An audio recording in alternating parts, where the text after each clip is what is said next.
유대인의 7대 절기입니다. 유대인의 7대 절기 가운데 오늘은 절기 가운데 속하지 않는 4개월 농사가 있죠. 오순절과 나팔절 사이에 4월달, 5월달, 6월달, 7월달 되기 전에 4개월의 농사가 있습니다. 자, 그러면 이 4개월의 농사, 절기에는 들어가 있지 않지만, 표현되어지지 않고 있지만, 이 4개월의 농사가 있는데, 이 농사가 무엇을 의미하는지 오늘 여러분들에게 말씀을 드려볼 테니까, 오늘 7대 절기 가운데 여러분에게 가장 지금 살아가는 여러분의 삶들 가운데 가장 중요한 것이니까 한번 잘 들어보기 바랍니다. 자, 유대인의 7대 절기는 이렇게 나와 있습니다. 자, 6월절이죠. 6월절 1월 14일입니다. 자, 그리고 무교절, 그리고 초실절, 그리고 오순절, 나팔절, 속죄절, 그리고 장막절 이렇게 있습니다. 자, 6월절은 뭐냐? 어린 양의 피를 문술주의 발음으로 애굽을 나왔던 것처럼 예수님의 어린 양의 피를 통해서 우리가 예수님의 죽음을 통해서 우리가 구원받을 것을 설명해 주는 것이라 말씀을 드렸습니다. 무교절은 예수님에게는 예수님의 육체가 무덤 속에 들어가서 장사되는 것을 보여주고 우리에게는 우리의 자아의 죽음이라고 말씀을 드렸습니다. 자, 초실절은 뭐냐? 초실절은 예수님의 부활을 그렇게 보여주는 것이고 우리에게도 성도의 마지막 날 부활과 그리고 우리의 삶들 가운데 부활이 어떻게 일어나는지 설명하는 것이 바로 초실절입니다. 자, 오순절은 성령 강림, 그것을 통해서 교회가 만들어지죠. 교회 탄생. 그리고 우리에게는 성령 세례, 그 성령 세례를 받음을 통하여서 전도자의 삶을 살아갈 것을 이 오순절을 통해서 보여주고 있는 것입니다. 그러면 이 오순절과 이 나팔절 사이에는 유대인들에게는 없어요. 유대인들에게는 이상하게 설명이 안 되어져 있어요. 이 사이에는 4개월의 농사가 있습니다. 자, 그러면 이 농사가 뭘 얘기하는지 한번 보겠습니다. 자, 4개월 농사의 비밀을 갖다가 바울이 이렇게 설명합니다. 자, 로마서 11장 13절에 보면 내가 이방인인 너희에게 말하노라. 로마서는 로마에 있는 성도를 향하여서 보냈던 편지입니다. 그래서 이방인인 너희에게 말하노라. 내가 이방인의 사도인 만큼 내 직분을 영광스럽게 여기노라. 그래서 사도 바울은 유대인이 아닌 이방인의 전도자로 하나님께서 그를 부르셨습니다. 그러면서 로마서 11장에서 바울이 더 설명해 갑니다. 한번 보십시오. 로마서 11장 13절 그리고 로마서 11장 19절입니다. 자, 그러면 내 말이 가지들이 꺾인 것은, 가지들은 뭐냐면 이 가지 꺾인 감람나무를 설명하면서 가지를 꺾였다는 얘기는 원가지에서 가지가 꺾였대요. 꺾였는데 보세요. 나로 접붙임을 받게 하려 함이니라 하리니, 자, 옳도다. 자, 무슨 말이냐? 그들은 믿지 아니함으로 꺾였고, 여기서 이야기하는 그들은 누구냐면 유대인들을 얘기합니다. 유대인들. 자, 너는 믿음으로 섰느니라. 높은 마음을 품지 말고 도리어 두려워하라. 자, 하나님이 원가지들도 아끼지 아니하선즉 너도 아끼지 아니하리라. 그러니까 원가지가 있는데, 원가지에 유대인들은 이렇게 원가지가 있는데 그 가지를 어떻게 했냐? 유대인들이 믿지 아니함으로 그 가지를 주님 하나님께서 잘라내신 거예요. 그 잘라낸 그 자리에 이방인을 어떻게 했냐? 접붙였다는 것이죠. 그래서 접붙이고 그 원나무에서 올라오는 영양분을 받아먹고 이 나무가 크는 것입니다. 그래서 이방인은 어떻게 했다고요? 원가지를 잘라낸 그 자리에 접붙임을 받았다는 것이죠. 그러면서 보세요. 자, 내나 똑같습니다. 그래서 11장 25절에 요 가지를 꺾고 접붙이는 요것을 뭐라고 바울이 설명하느냐.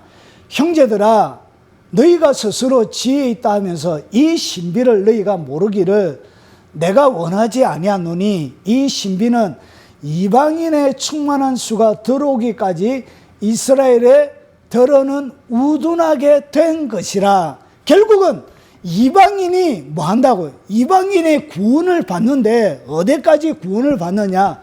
하나님이 정하신 이 이방인의 충만한 수가 들어오기까지 그 기간 동안 하나님께서 어떻게 했다고요? 원가지는 잘라내고, 나무에 원가지 유대인들은 잘라내고 이방인을 접붙여서 그 가지에 열매를 맺게 하시겠다는 것이죠. 언제까지? 이방인의 충만한 수가 들어오기까지. 여기까지는 이해가 되시죠? 자, 그래서 보세요. 그래서 예수님께서 요한복음에 보니까 요한복음 4장에 너희는 넉 달이 지나야, 몇 달이죠? 농사의 비밀을 얘기하고 있죠. 예수님도 넉 달이죠. 넉 달이 지나야 추수할 때가 이르겠다 하지 아니하느냐. 여러분, 3월달과 유대인들이 얘기하는 초실절 그리고 오순절에는 곡물을 거두는 시기예요. 곡물. 그리고 이 곡물을 거두는 시기가 지나면 8월부터 7월부터 8, 9까지는 뭐냐? 7, 8월에는 뭘 거두냐면 포도를 거둬요. 그래서 예수님께서 재림할 때 어떻게 했냐? 예수님께서 핏빛 옷을 입고 이제 재림하는 장면이 등장하죠. 그것이 왜 그러냐? 포도주 틀을 밟는 거예요. 포도주 틀을 밟으니까 뭐가 되죠? 옷이 핏빛으로 바뀌는 것이죠. 그래서 마지막 예수님이 재림을 갖다가 뭘 얘기하냐? 포도주 틀은 언제 하냐면 포도 수확이 끝나고 나서, 포도 수확이 끝난 그 포도를 어떻게 하냐면 큰 틀에다가 집어넣고 사람들이 들어가서 막 밟아요. 밟아가지고 그 나오는 접으로 포도주를 담는 거예요. 그래서 그것은 뭘 얘기하냐? 포도 수확, 포도 추수를 얘기하는 거예요. 그래서 마지막 7월 달에 있는 그 절기들은 뭘 얘기하냐? 열매를 거두는 시기예요. 앞에는 곡식, 그리고 7, 8 연결되어 있는 그 뒤에는 열매를 거두는 거예요. 열매. 그래서 우리는 뭘 거둬줘야 되는 거냐? 열매를 거둬. 그래서 너희 열매로 그 나무를 알지니라. 그래서 우리는 열매를 남겨야 되겠다. 그래서 성령의 열매는 이렇게 얘기하는 거예요. 열매 거두는데 이방인들은 참여하게 되는 거예요. 그러면서 보세요. 넉 달이 지나야 추수할 때가 이르겠다 하지 아니하느냐. 그러나 나는 너희에게 이르노니 너희 눈을 들어 밭을 보라. 희어져 추수하게 되었도다. 그러니까 요 4달 동안 지나야 포도가 열리고 그 다음에 나오는 것이 뭐냐? 올리브예요. 올리브, 감람나무, 감람기름. 그래서 이렇게 나오는데 주님은 뭐라고 그러냐? 넉 달이 지나야 수확을 거둔다라고 유대인들은 생각했는데 예수님은 나는 너희에게 이르노니 이미 너희 눈을 들어 밭을 보라. 희어져 추수하게 되었도다. 그러니까 뭐 한다고요? 주님의 눈에는 이미 그 4달의 기간이 무슨 기간이라고? 추수하는 기간이라는 것이죠. 여기까지 요 말씀이 무슨 말인지 알겠죠? 그래서 그런즉 한 사람이 심고 다른 사람은 거둔다는 말이 옳도다. 자, 내가 너희로 노력하지 아니하는 것을 거두려 보내었노니 다른 사람들은 노력하였고 너희는 그들이 노력한 것에 참여했느니라. 여러분, 만약에 여러분의 사역에, 여러분의 삶들 가운데 이런 거 있잖아요. 막 거두어지는 거예요. 교회도 크게 되어지고 여러분의 사업도 번창이 되어지고 자녀들도 잘 되어지고 뭔가 거둠의 역사를 통해서 풍성한 삶이 진행되어질 때가 있죠. 그런데 그 거둠은 왜 거두게 되어지냐? 미리 내가 거두는 사람이기도 하지만 미리 그 이전에 내가 거두기 위해서 누가 뭐 해놨다고요? 심어놓은 사람이 있다는 것이죠. 성경은 그것을 말하고 있는 거예요. 여러분이 거기에 잘 되었더라고, 여러분이 성공했더라고, 큰 교회 되어졌더라고, 많은 사람들의 칭송과 존경받는 데 대하여 여러분이 어시 되지 말라는 것이죠. 왜 그러냐? 그냥 여러분들은 거두고, 여러분의 거둠은 누군가가 심어놓은 것을 여러분이 거두는 거예요. 그래서 보세요. 노력하지 아니하는 것을 거두려 보내었는데, 그래서 거두는 자는 어떤 자들이라고요? 자기가 노력하지 않는 그것을 거두는 거예요. 그러면 다른 사람들은 노력하고 너희는 그들이 노력한 것을 뭐 했다고요? 참여하는 정도밖에 안 된다는 것이죠. 이해가 되십니까? 예. 그래서 이 넉 달의 기간은 뭘 얘기하냐? 눈을 들어 밭을 보라 휘어져서 추수하는, 눈을 들어 밭을 보라 휘어져서 추수하는 그 기간을 얘기하는데, 이것을 갖다가 예수님이 뭐라고 그러냐? 자, 또 이 요한복음 10장 16절에 보니까 이 우리에 들지 아니한 다른 양들이 내게 있어 내가 인도하여야 할 터이니 그들도 내 음성을 듣고 한 무리가 되어 한 목자에게 있으리라. 그러니까 이 우리는 뭘 얘기하는 거예요? 유대교를 얘기하는 거예요. 유대교. 이해가 되시죠? 유대교를 얘기하고 이 우리에 들지 않는 것은 이방인을 얘기하는 거예요. 그래서 눈을 들어 밭을 보라 휘어져서 추수하는 그 기간은 무엇을 얘기하냐? 우리 아래에 들지 않는 이방인의 추수 기간을 얘기하는 거예요. 그래서 이 4개월의 농사는 결국 뭘 얘기한다? 이방인 추수를 얘기하는 것입니다. 여기까지 이해가 되실 거라 생각합니다. 자, 그래서 유대 나라에는 이 절기가 세 가지로 있는데, 봄에 절기가 있고요. 봄에 지키는 절기, 그리고 여름에 지키는 절기가 있습니다. 그리고 가을에 지키는 절기가 있어요. 그런데 이것은 각각 특징을 가지고 있는데, 우리가 얘기하는 6월절, 무교절, 초실절은 언제 지키는 절기냐? 언제 지키는 절기냐? 그것이 바로 봄의 절기예요. 봄. 그리고 오순절부터 시작되어지는 그것은 여름절기, 여름절기. 그리고 그 다음에 가을절기는 뭐냐? 7월 1일 나팔절부터 시작되어지는 그때가 가을절기예요. 자, 그러면 이 봄의 절기는 뭐에 해당되느냐? 유대교, 구약의 시대를 얘기합니다. 구약시대. 구약시대는 뭘 설명하죠? 유대인들, 이스라엘을 설명하는 거예요. 그리고 여름절기는 신약시대, 오순절 성령 세례부터 시작이 되어지죠. 그래서 여름절기는 신약의 시대를 얘기하는 거예요. 신약의 시대는 누구?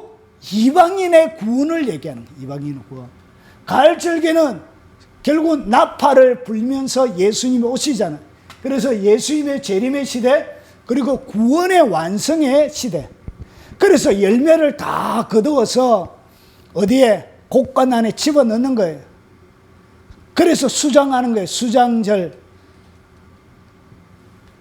자, 그리고 이 봄의 절기는 예수님의 초림의 사역이고, 그리고 여름의 절기는 뭐냐? 성령님의 사역이에요. 성령님.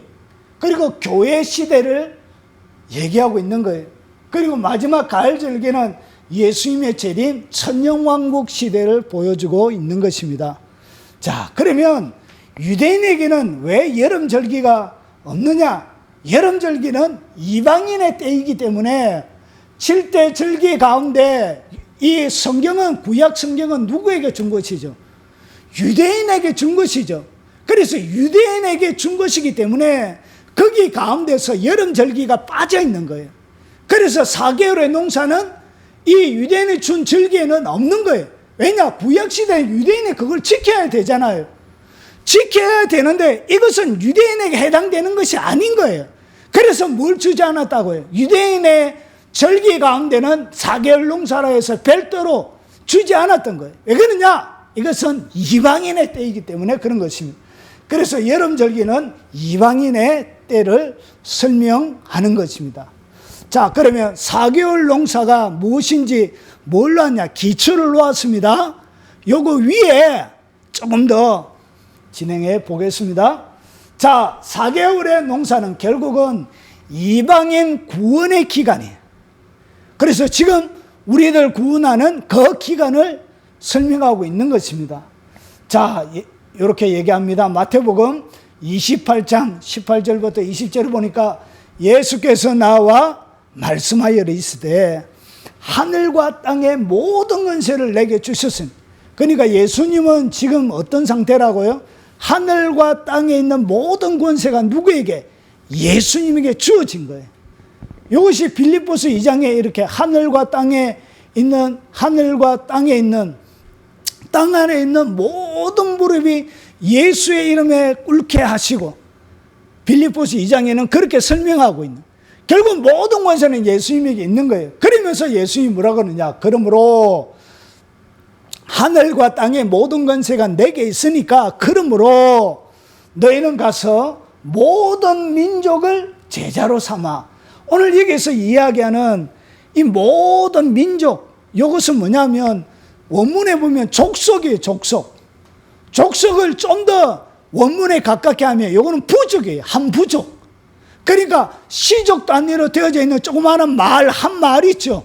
한 부족. 그래서 우리 중국이나 그리고 동남아나 거기에 가면 뭐가 있죠? 소수민족들 있죠. 소수민족. 그런 조그마한 아주 작은 모든 민족, 그래서 모든 민족을 뭐로 삼아? 제자로 삼아 아버지와 아들과 성령의 이름으로 세례를 지고 내가 너희에게 분부한 모든 것을 가르쳐 지키게 하라.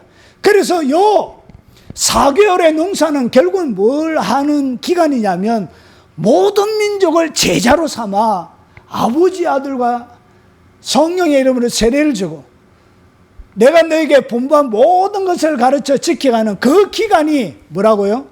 그게 바로 4개월 농사의 기간에 있는 거예요. 자, 오직 성령이 너희에게 임하시면 너희가 권능을 받는데 어떻게? 예루살렘과 온 유다의 사마리아와 땅 끝까지 이르라. 그러니까 모든 유대인만 해당되는 게 아니고 모든 민족이, 땅 끝에 있는 모든 사람들이 예수님을 믿을 수 있도록 뭐해라? 증인이 되기 위해서 성령을 주신 거예요. 그래서 오순절날 성령 세례를 통해서 결국은 땅끝까지 증인되어 4개월의 농사 기간 동안 이방인의 추수를 위해서 이 4개월의 농사가 있는 것입니다. 자, 사도행전 15장 15절부터 보니까 선지자들의 말씀이 이와 일치하도다. 기록된 바 이는 그 남은 사람들과 내 이름으로 일컬음을 받는 모든 이방인들로 주를 찾게 하려 함이라. 즉 예로부터 이것을 알게 하시는 이는 주의 말씀이라 함과 같은 일. 그러니까 구약시대부터 이방인의 구원에 대하여 이방인이 예수님을 믿을 것을 이미 다 예언해놨다라고 이렇게 얘기하고 있는 것입니다. 그래서 4개월은 이방인 추수, 이방인들이 예수님을 믿고 돌아오는 그 기간을 설명하고 있는 것입니다. 자, 그러면 보세요. 4개월의 농사는 이 시대가 어떤 시대임을 설명해 주고 있는 것입니다. 성경에는 3가지의 심판이 있습니다. 크게. 자, 노아 홍수의 심판이 있고요. 그리고 이것은 아담부터 노아까지. 그리고 유대인의 심판이 있습니다. 유대인의 심판은 뭐냐면 아브라함부터 예수님 초림까지. 그리고 마지막 천년왕국 다음에 백보자 심판이 있습니다. 이것은 뭐냐? 예수님의 초림에서 예수님의 재림 사이까지. 결국은 우리는 마지막 심판 때에 마지막 심판을 기다리는 세대 가운데 이렇게 살고 있다는 것을 성경을 통해서 보여주고 있는 것입니다. 그래서 어떻게 되느냐? 이 천국 복음이 모든 민족에게 정언되기 위하여 온 세상에 전파되리니 그제야 끝이 오리라. 결국은 복음이 모든 민족, 여기는 나라를 얘기하는 것이 아니에요. 나라를 얘기하는 것이 아니라 소수 부족들까지, 아마존에 살고 있는 조그마한 부족들까지 남김없이 아직까지 예수님을 모르는 부족들이, 여러분 세계 테마 기행에 보면 여러 민족에 대한 소개들이 나옵니다. 거기에 보면 아직까지 예수님을 모르는 소수 민족들이 굉장히 많이 있는 것을 우리가 발견할 수 있습니다. 그래서 모든 민족, 모든 부족을 얘기합니다. 정언되기 위하여 나라를 얘기하는 게 아니에요. 온 세상에 전파되니 그제야 끝이 오게 된다는 것이죠. 그 시대 가운데 우리가 살고 있는 것입니다. 자, 그리고 늦여름은 뭐냐면 4개월 농사가 마지막 끝날 때예요. 늦여름은 뭐가 시작이 되어지죠? 늦여름 다음에 가을이 시작이 되어지죠. 그래서 이 늦여름과 종말의 시대가 똑같이 되어져 있습니다. 굉장히 유사해요. 늦여름이 되어지고 마지막 가을이 시작되어지면 이스라엘 나라 가운데 이렇게 돼요. 이스라엘의 늦여름, 즉 넉 달 농사 결과 4달이 이제 마지막 끝나는 거예요. 추수 때가 가까우면 4개월이 딱 지나갈 때가 되어지면, 그러니까 포도를 거두고 올리브 열매를 거둘 그때가 되어지면 어떻게 되느냐, 각종 해충들이, 그러니까 그 이전에는 해충들이 없었는데 이상하게 이 늦여름이 딱 되어지고 4개월 농사가 끝나게 되어지면 기후상으로 해충들과 벌레들과 독사들이 극성을 부리는 시기가 되어져요. 희한하죠? 예수님은 그것을 너무나 잘 아셨죠. 이것이 뭐냐, 결국은 늦여름은 마지막 종말의 시대에 어떻게 되어질 것을 그림으로 이미 보여주고 있는 거예요. 뭐가 많다고요? 각종 해충들, 벌레들, 독사들이 극성을 부려요. 자, 그럼 보세요. 그래서 예수님께서 이렇게 말씀하시죠. 마태복음 24장 10절부터 12절에 보면, 그때 많은 사람이 실족하게 되어 서로 잡아주고 서로 미워하겠으며 거짓 선지자가 많이 일어나 많은 사람을 미혹하겠으며, 결국 뭐가 많아진다고요?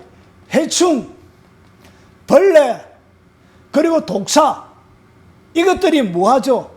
추수를 못하게 하고, 그리고 열매를 깔아먹죠. 열매가 시들게 하고 열매가 병들게 만들죠.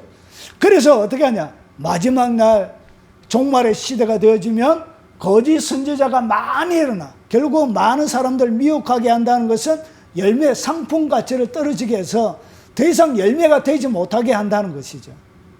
똑같은 이런 거짓 선지자들. 그리고 보세요, 마지막 때 되어지면 늦여름이 되어지면 악한 자의 나타남은 사단의 활동을 따라, 그러니까 사단이 역사하고 있는, 사단이 역사하게 되면 누가 기승을 부린다고요?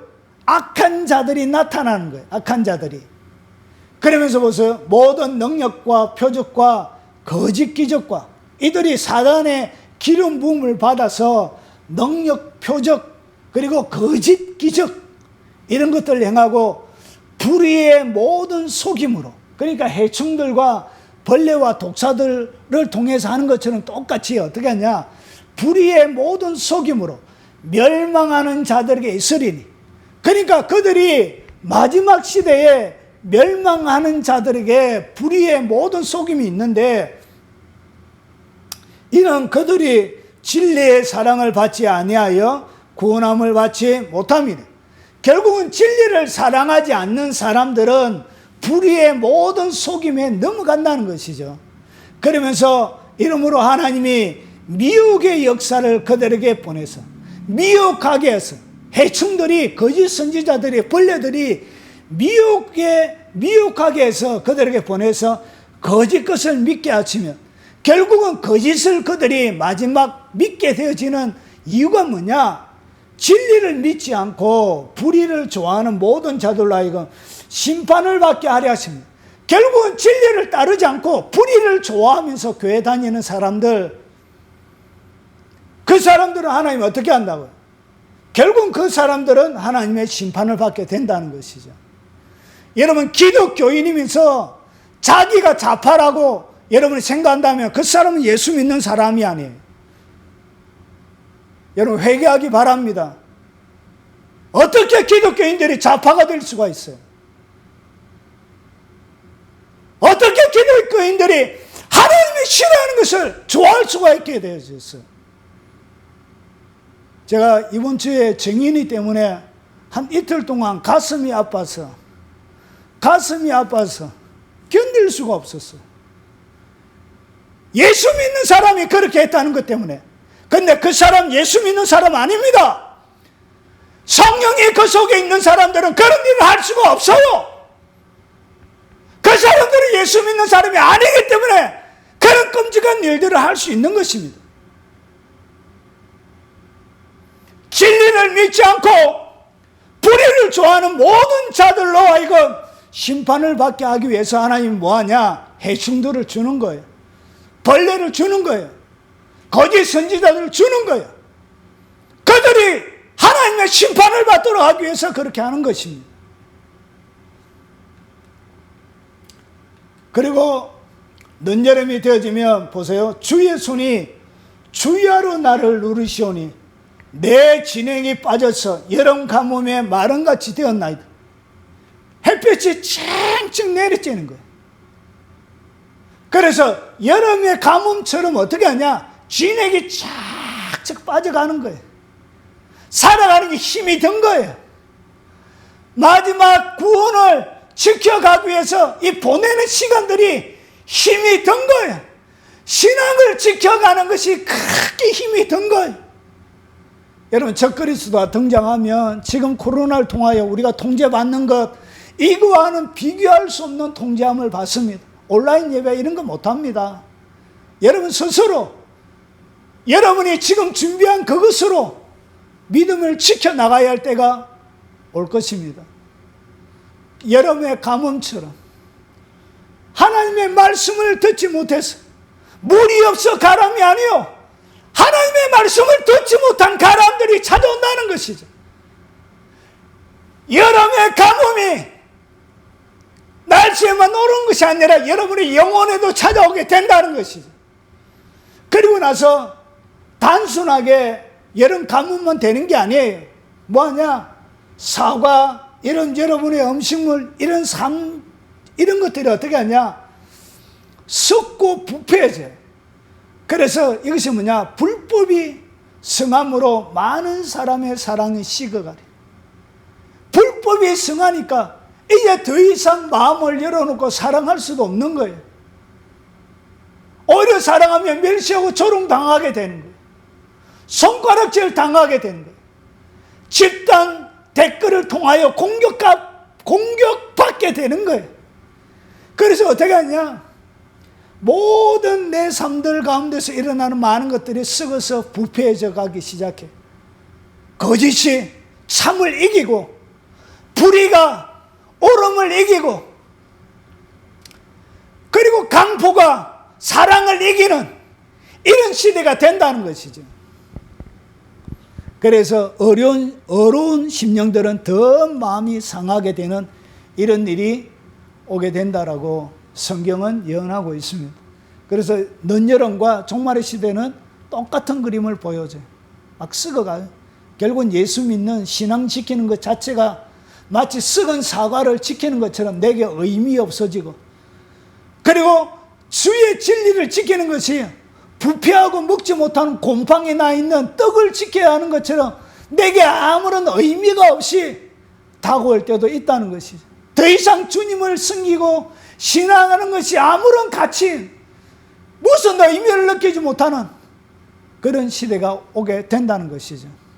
멸시와 조롱의 시대가 올 것이라는 것이죠. 자, 그리고 추수할 일꾼을, 이 추수 때는 뭘 보내준다고요? 주님이. 그래서 보라, 희어져 추수할 때가 되었도다. 그러면서 추수할 주인에게 추수할 일꾼을 청해라고 그렇게 예수님께서 명령을 하셨죠. 그래서 추수할 일꾼을 보내주시고, 그리고 추수할 수 있도록 추수의 사역자를 주님께서 세우게 되실 것이란 것이죠. 보세요. 그러므로 추수한 주인에게 청하여 예수님께서 얘기하신 것입니다. 추수할 일꾼들을 보내어 주소서 하라 하시니라. 결국은 추수하기 위해서는 누가 필요하다고요? 추수할 일꾼이 필요하다는 것이죠. 여러분의 삶들 가운데, 여러분의 교회 가운데, 그리고 여러분의 환경 가운데 추수하기 위해서는 추수할 일꾼이 필요하다는 것이죠. 그 추수할 일꾼을 주님이 기도하면서 청해라고 얘기하고 있습니다. 그러면 이 추수할 일꾼은 뭐냐? 가라지를 뿌린 원수는 마귀고, 추수 때는 세상의 끝이고, 추수꾼은 천사들. 천사들이 추수하는 것입니다. 여러분, 교회가 부흥하는 것은 여러분만이 전도한다고 되는 게 아니에요. 누가 있어야 되냐? 여러분의 교회를 추수의 천사들이 둘러 진을 치야 돼. 그 추수의 천사들이 여러분의 교회 가운데 같이 동력하게 되어질 때 그때 뭐가 일어난다고? 그때 여러분의 교회 가운데 추수가 일어나고 부흥과 성장이 있는 거예요. 여러분 혼자 나가서 백날 전도한다고 해보십시오. 한두 명 1년에 주수의 천사가 여러분과 함께 할 때 여러분 폭발적인 부흥이 성장이 있는 것입니다. 믿습니까? 그 하늘과 동력하는 사람이 되어져야 돼. 영적인 하나님의 사람들과 영적인 세계와 동력하는 사람이 되어져야 되는 거예요. 영적인 주수는 이렇게 일어납니다. 자, 그가 큰 나팔 소리와 함께 천사들을 보내리니 그들이 그의 택하신 자들을 하늘 이 끝에서 저 끝까지 사방에서 모으리.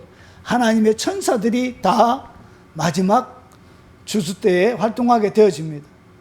자, 충성되고 그래서 마지막 때도 보세요.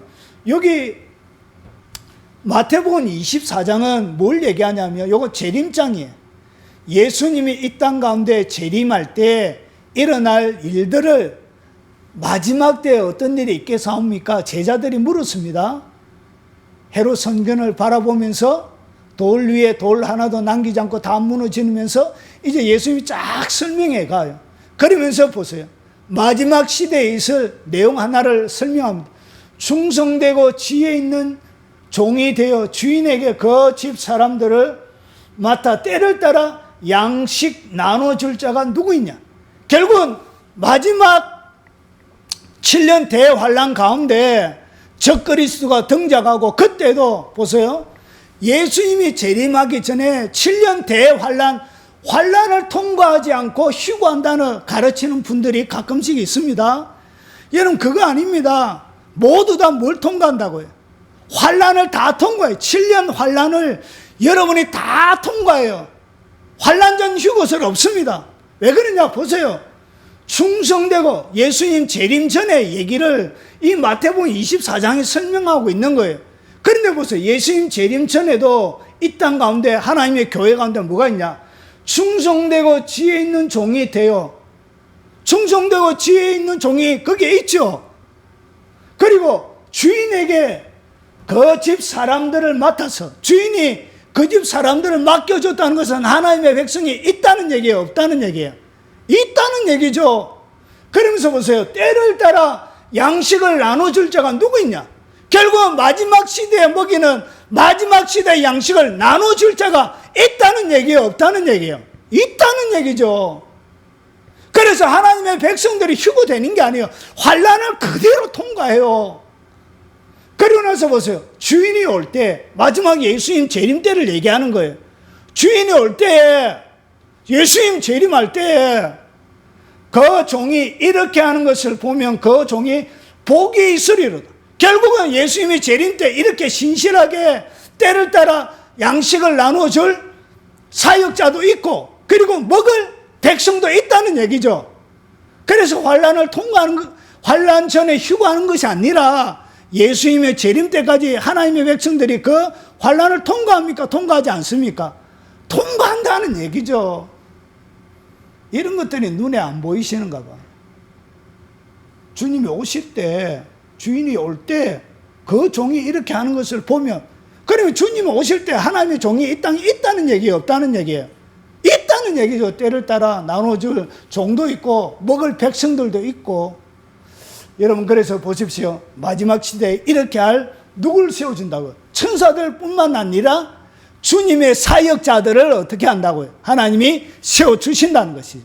그래서 마지막까지 하나님의 복음을 위하여 신실하게 섬길 하나님의 천상의 영역, 천사들과 동력하여 이 땅 가운데 마지막 천수를 할 하나님의 종들도 이 땅 가운데 하나님께서 세워주실 것을 뭐하고 있다고요? 주님이 이미 그림으로, 예언으로 보여주고 있다는 것이. 여러분 시대가 어려우면 어려울수록 신실한 하나님의 사람들을 다시금 세워주실 것입니다. 그리고 그때 그 시대에 맞는 말씀을 먹일 하나님의 사람들을 세워주실 것이라는 것이죠. 여러분 하나님을 기대하십시오. 여러분을 위하여 하나님의 사람들 예비하고 있습니다. 코로나를 통하여 고통과 어려움 가운데 있는 백성들이여 용기를 가지십시오. 여러분을 위하여 새로운 하나님의 사람들을 세워주실 것입니다. 그리고 여러분을 향하여 여러분의 사역자들을 더 새롭게 만들어 주실 것입니다. 강하게 해 주실 것입니다. 자, 그리고 추수 후에는 뭘 하느냐? 자, 추수를 다 하죠. 추수를 다 끝내고 난 다음에 보세요. 손에 키를 들고 자기 타작마당을 정하게 하사 알곡은 모아 곡간에 들이고 쭉쭉이는 꺼지지 않는 불에 태우시리라. 추수를 한다고 해서 끝나는 게 아니에요. 알곡은 모아서 곡간 안에 들이고, 그리고 쭉쭉이는 꺼지지 않는 불에 태우게 돼요. 언제? 마지막 예수님의 재림 때에 그런 일이 일어나게 되는 거예요. 여러분이 곡식입니다. 여러분이 곡식이란 이야기는 여러분에게 주님이 알곡인지 쭉쭉인지 마지막에는 뭐 한다고요? 손에 예수님이 든 그 키 위에 여러분을 올려놓는다는 것이죠. 그리고 인자가 자기 영광으로 모든 천사들과 함께 왔대. 이게 뭐예요? 예수님 재림을 얘기하는 것이죠. 재림. 자, 자기 영광의 보좌에 앉으리니 모든 민족들을 그 앞에 모으고 각각 구분하기를 목자가 양과 염소를 구분하는 것 같이 하리라. 결국 마지막에 내가 양인지 염소인지 주님이 나를 어떻게 한다고? 구분한다는 것이죠. 그리고 그물에 가득함에 물가로 끌어내고 그물로 물고기를 잡은 거예요. 그리고 나서 보세요. 앉아서 좋은 것은 그릇에 담고 못된 것은 내버리느니라. 세상 끝에도 이러하리라. 천사들이 와서 의인 중에서 악인들을 갈라내요. 천사들이 다 갈라내는 거예요. 이렇게 물고기를 잡았다 해서 다 드린 게 아니에요. 좋은 것만. 그리고 나쁜 것은 뭐 한다고요? 못된 것은 내버리게 된다는 것이죠. 쫓겨나게 된다는 것이죠. 자, 이렇게 해서 이게 뭐라고요? 4개월 농사 가운데 있는 것입니다. 그러면 이 나에게 일어나는 이 4개월 농사는, 나에게 일어나는 4개월 농사는 뭐냐? 자, 여러분이 뭐 해야 된다고요? 4개월은 이방인의 추수를 얘기하는 것이죠. 그래서 나에 대한 개인적으로 나에 대한 추수, 그리고 내가 농사가 되어져 가야 되고 내가 뭐 해야 된다고요? 추수를 해가야 되는 거예요. 결국 나는 뭐냐? 그래서 고린도전서 3장 9절을 보면 우리는 하나님의 동력자들, 너희는 하나님의 밭이요 하나님의 집이니라.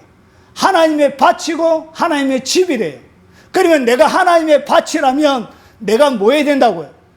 내 밭에 하나님의 농사를 지어야 된다는 것이죠. 내가 하나님의 농사를 지어 가야 된다는 것이죠. 그래서 마지막 농사가 뭐냐? 여러분이 정결한 신부가 되도록 농사를 지어 가야 된다는 것이죠. 마지막 예수님의 재림 때 예수님께서 이렇게 이야기합니다. 재림 때에 자, 우리가 즐거워하고 크게 기뻐하며 그에게 영광을 돌리세. 어린 양의 혼인 기약이 이르렀고 그의 아내가 준비하였으므로 자, 그에게 깨끗하고 빛나고 깨끗한 세마포 옷을 입도록 허락하셨으니 결국은 예수님의 어린 양 혼인잔치 때 뭘 해야 된다고요? 깨끗하고 빛나고 깨끗한 세마포 신부의 옷을 여러분이 준비해야 되는데, 세마포 옷은 성도의 옳은 행실이다. 결국은 이 땅 가운데 여러분이 농사를 지어야 되는데, 이 농사는 뭐냐? 여러분의 옳은 행실을 통하여 살아가는 그 삶이 하나님의 밭에 농사하는 것처럼 여러분이 이 땅 가운데서 영적인 농사를 하는 것이죠. 여러분의 농사를 어떻게 한다고요? 옳은 행실이 여러분이 해야 되는 농사라는 것이죠. 농사를 해야 열매를 거두는 것처럼 이 옳은 행실은 또 다른 말로 하면 여러분이 마지막 주님의 재림 때 입을 신부 드레스를 여러분이 준비하는 거예요. 이 땅 가운데 하나님이 원하시는 대로 행동으로 옮기지 않고 삶을 살아가지 않고 마지막 주님 오기를 여러분이 영접하려고 준비하고 있다면 여러분 뭔가 착각하고 있는 것이란 것이죠. 여러분의 행실이 얼마나 옳은가에 따라 여러분의 옷의 색깔이 바뀌는 거예요. 옷의 빛이 바뀌는 거예요. 천사가 내게 말하기를 기록하라. 어린 양 혼인잔치에 청함을 받은 자들이 복이 있도다. 예복이 없는 사람들은 뭐하죠? 예복이 없는 사람들, 기름 등불이 준비되지 못한 사람들, 결국은 바깥 어두운 데 쫓겨나요. 여러분, 신부 드레스가 없이 어떻게 결혼식에 참여해요? 그래서 많은 하나님의 백성들이 뭐하냐? 입을 신부의 옷이 없는 거예요. 하나님의 교회의 백성들이. 행동들이 예수 믿지 않는 사람보다 더 악하고 더 사악하고, 온 하나님의 백성들 가슴에 뿐만 아니라 믿지 않는 사람들의 가슴에도 한이 맺히게 하는 그런 행동들, 그런 자들이 어떻게 예수님 어린 양 혼인잔치에 신부로 참여할 수 있겠습니까? 그런 자들은 100% 쫓겨나요. 왜냐? 신부 드레스가 없기 때문에 그런 것입니다. 여러분이 마지막 이 4개월의 농사의 기간을 여러분이 살아가고 있는 것입니다. 여러분 열심히 농사하십시오. 여러분이 지어야 될 농사는 뭐라고요? 여러분의 옳은 행실입니다. 너희의 착한 행실을 보고 너희 하나님 아버지께 영광을 돌리게 하라. 이것이 주님이 우리에게 요청하는 것입니다. 영광은 그렇게 드러나는 거예요. 그리고 성령의 열매를 맺어야 합니다. 성령의 열매는 뭐냐? 여러분의 성품입니다. 성품. 본질이 주님을 닮아야 되는 것입니다.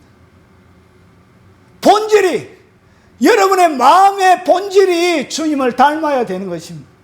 오직 성령의 열매는 사랑과 희락과 화평과 오래 참음과 자비와 양선과 이것을 갖다가 몇 개 좀 어려운 말들이 있어요. 이게 양선, 뭐 자비 이런 거, 이런 말은 좀 어려운 말이잖아요.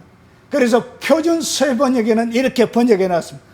사랑과 희락도 기쁨으로, 그리고 화평, 오래 참음은 인내로, 자비는 뭐냐? 친절은 친절, 양선은 뭐냐? 선한 것입니다. 선한 것, 신실, 충성은 신실하고 믿을 만한 것이죠.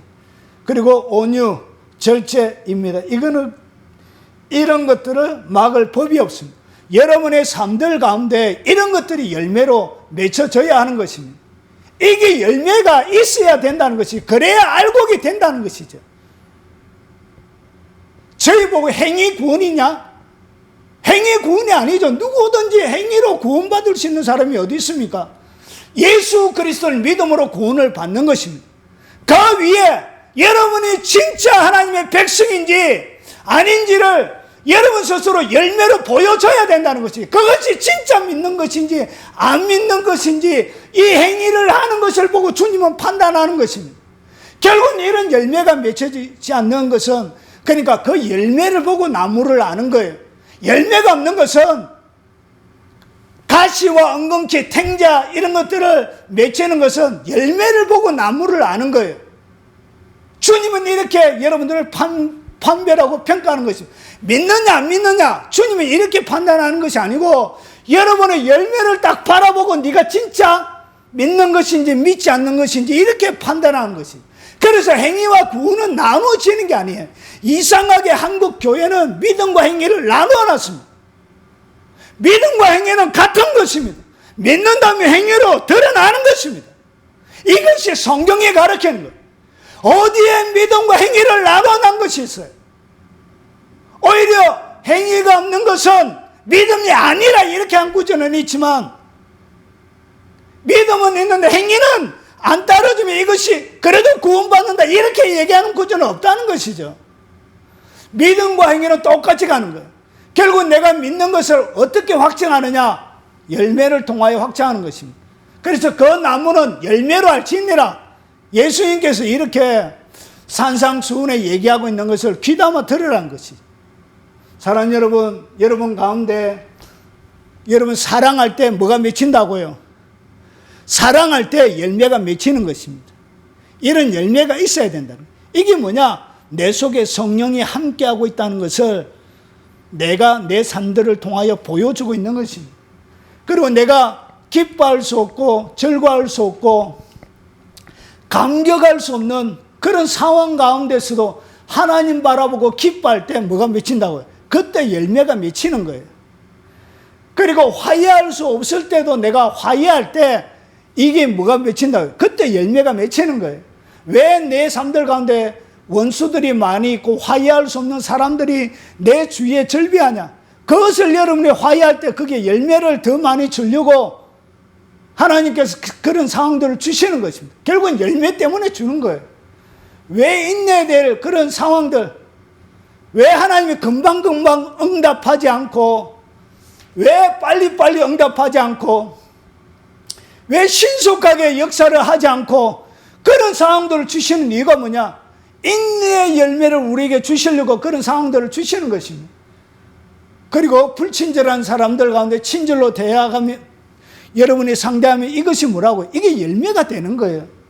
선하게 하고 누구든지 믿을 만하게 하고 거짓말 하지 않고 그리고 온유하고 여러분이 참을 때 여러분의 삶들 가운데 막 여러분의 삶을 내팽개치는 것이 아니라 절제할 줄 알 때 그때 뭐가 맺힌다고? 이런 열매들이 맺히는 거예요. 이렇게. 그래서 여러분이 진짜 알고김을 여러분이 여러분 삶들을 통하여 친히 증명해야 합니다. 주님은 주님의 말씀을 듣지 않는 사람들에게 그냥 떠나갈 때 안 잡으세요. 그냥 내버려 두세요. 돈 많은 부자가 왔습니다. 부자 청년이 왔는데 주님 어떻게 하면 구원을 얻겠습니까? 이래 얘기하니까 주님이 하나님 사랑하고 이웃 사랑해라. 그리고 율법에 대한 십계명 얘기를 했습니다. 내가 어릴 때부터 이거 다 지켰습니다. 그렇게 이야기하니까 예수님께서 뭐라 그러죠? 너 재산이 많이 있으니까 그것을 팔아서 가난한 자들에게 주라. 그리고 나를 따르라. 예수님의 제자들에게 했던 것처럼. 그런데 그가 재산이 많은 연고로 근심하여 가니라. 결국은 하나님의 말씀을 그가 선택하지 않고 따르지 않을 때 주님은 끝까지 잡고 매달리고 이렇게 하지 않습니다. 그가 믿음으로 하나님을 선택하지 않을 때 그냥 내버려 둡니다. 가도록. 진리의 반응 보이지 않대 주님은 가감하게 끊어버립니다. 여러분 스스로 여러분의 삶들 가운데 열매를 맺혀야 하는 것이죠. 마지막입니다. 여러분의 몸에 주님을 사랑한 흔적을 가지십시오. 이후로는 누구든지 나를 괴롭게 하지 말라. 내가 내 몸에 예수의 흔적을 지니고 있는. 이런 바울의 몸 전체는 주님을 섬겼던, 주님을 섬기기 위하여 받았던 수많은 핍박의 자국들이 그의 몸에 흔적으로 남아 있었습니다. 그래서 이것이 뭐냐? 이것이 바로 영적인 나라의 여러분 영혼의 훈장이 되어지죠. 훈장. 여러분 전쟁터에 가서 흔적을 많이 남기는 사람들이, 상처를 많이 있는 사람들이 결국은 큰 상을 받는 것처럼 마찬가지란 것이. 이 땅 가운데 여러분이 살아가는 여러분의 삶들 가운데 예수님을 살아가는 흔적을 여러분의 몸에 남기기 바랍니다. 기도 많이 해서 무릎이 낙타 무릎처럼 그리고 넓어지고, 여러분 옛날에 목사님들은 강대상 앞에 가면 기도 많이 하시는 분들은 강대상 앞에 무릎 꿇고 기도한다고 나무위들을 폭 파여가지고 무릎 들어간 자국들이 그렇게 가끔씩 오래된 강단에 있는 교회들이 있었습니다. 그런 것이 뭐라고? 흔적이라는 것이죠. 주님을 사랑하면서 몸에 난 그 아픈 그런 흔적들, 상처들, 그런 것들을 이 땅 가운데 남기면서 살아가는 것이죠. 예수님이 우리를 위하여 수많은 상처들이 결국은 영광이 되어졌던 것처럼, 만일 누구든지 주를 사랑하지 아니하면 저주를 받을지어다. 우리 주여 오시옵소서. 주님을 사랑하지 않는 것이 내 몸에 하나도 없도록 내 혈관 속에 흐르는 모든 피들도 주님을 사랑하고, 세포들도 주님을 사랑하고, 머리카락도 주님을 사랑하고, 모든 것이 주님을 사랑하는, 그래서 사랑하는 모든 것에는 흔적이 남게 되어져 있습니다. 누군가를 너무나도 지극히 사랑하며 마음이, 가슴이 멍이 들어요. 멍. 그래서 주님을 사랑하는 그 멍의 흔적들이 여러분의 가슴에, 영혼에 많이 있어서, 이것이 뭐냐? 포도에는 햇볕을 많이 받으면 새까맣게 되어지죠. 사과가 햇볕을 많이 받으면 빨갛게 되어지는 거죠. 주님을 사랑하는 그 흔적, 주님을 바라보면서 살았던 그것이 뭐냐? 여러분의 상품 가치를 최고로 만드는 비법과 원리라는 것이죠.